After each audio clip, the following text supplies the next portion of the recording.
Hi guys, welcome back to another video. I hope you had a wonderful weekend and are ready to start conquering Monday and this week. Well, as I said in my last video, March is not starting off much better than the end of February, but this too shall pass. In the meantime, it's important to fill that negotiation toolbox of yours with as many tips and tricks as possible. So that's what we're going to be doing today. We'll continue our series on negotiation tactics you can use when booking freight.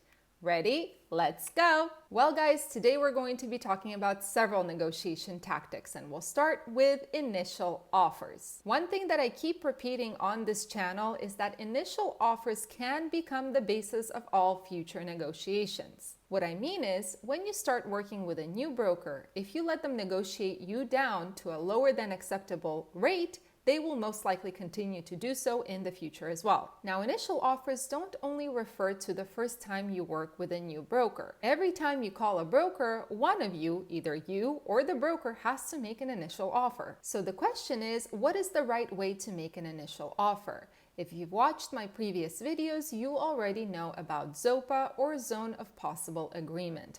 Knowing ZOPA can help you decide who is going to be making that initial offer. But as a reminder, if you know the zone of possible agreement, then you are welcome to make that initial offer to the broker. If you do not have enough information to understand what the ZOPA is, then it's best to let the broker make that initial offer. Now let's get into the details of making that initial offer. Rule number 1.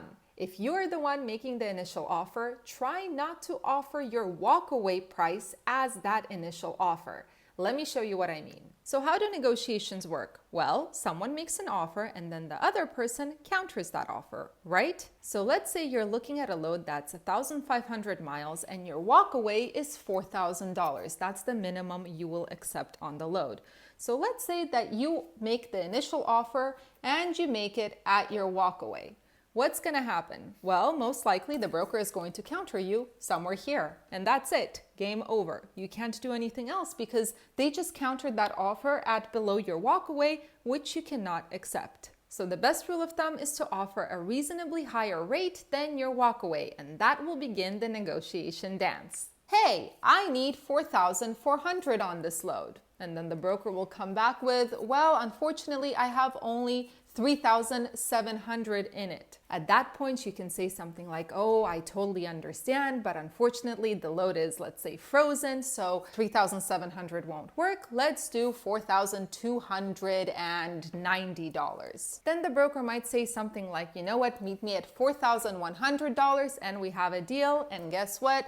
You just got a load that's above your walkaway. Just remember, negotiations are a dance between two people inching towards a common ground. Inching reluctantly. Now, rule number 2, when making the initial offer, make sure to offer a reasonably higher price than your minimum. Here's the thing. Negotiation is a psychology game above all else. So let me ask you a question.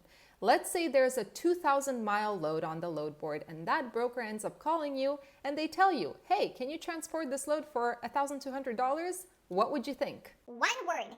Exactly. Now let's turn it around. Let's say that that same load, 2,000 miles, was offered on the load board and you are the one making the initial offer and you offer to transport it for $10,000. Well, the broker would most likely hang up and block your number. So be reasonable when making that initial offer. Remember, in negotiations, building those relationships is just as important as getting a good deal. So this leads me to the next topic, value creation.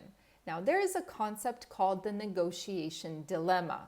Do you cooperate with the broker more to create joint value? This can result in a better relationship with the broker, but less individual value. Or do you compete more with the broker to create more individual value? This means you can get a great deal for yourself, but at the expense of the relationship with the broker. Now, let me give you an example to clarify this dilemma. I have a broker that I have an excellent relationship with. He always gives us loads from Utah to Washington or Utah to Oregon. Now, these loads were going for about $2,850 for a 2-day load, about 800 miles, and this was in the late summer of 2021. Now, towards the end of November, the lane itself, the price for the lane increased, where loads were paying up to $3,500 for this same lane. But this broker that I absolutely love would offer a max of $3,000 on this lane, even though there were loads that were paying higher. And I agreed. This is because the relationship with this broker was much more important to me than that one load. I knew I could get a great load out of Washington or Oregon at that time. So building that relationship at the cost of individual value was very important to me. On the other hand, there are some brokers that I'm not a fan of, and I wouldn't care to work with them again or build a relationship with them. In those cases, my demands are harsh. I give a price and I stick to it, and in good times it works in my favor. Now, the question is, do these brokers like negotiating with me? And the answer is no. They probably think I'm a raging... Okay, we get it. So this negotiation dilemma makes it seem like you have to give something up. Either you give up a good relationship with the broker to get a good price, or you give up a good price to have a good relationship with the broker. No thanks. I choose option C. And the good news is option C does exist. It's called value creation. Basically, you have to present something valuable to the broker while retaining that individual value. In other words, have your cake and eat it too. Now, what are some valuable things to a broker? Well, here are some ideas. Tracking, communication, location, punctuality, equipment, and so on. Hey there, calling about your Salt Lake City, Utah to Las Vegas, Nevada? Yep, 1-on-1, 441 miles, paying $1,000, picking up in 1 hour. Ah, got it. I would need $1,400 on this load. We're just about 10 minutes away from the pickup and can be there on time. Okay, would you be open to tracking? Yes, not a problem. We can do macro points, trucker tools, fork heights, and I will also keep you posted by email. All right, let's do 1,400. Does this actually happen? Yes, absolutely. It's called creating value. Number one, I said we can be there in 10 minutes, which means there are no missed appointments. Number two, I said that we can do tracking, which gives the broker peace of mind. Number three, I said I'll keep them posted via email, which means the lines of communication will be open. So to summarize, value creation is all about finding something other than money that is valuable to the broker. When you master value creation, that's when you'll be able to book higher than average rates. And the best part, you're getting a good rate without ruining your relationship with the broker. All right, guys, well, there are more negotiation tips to come in future videos, but for now, I think this video is long enough. I hope you enjoyed this video. I hope you learned something new, and I'll see you in the next one.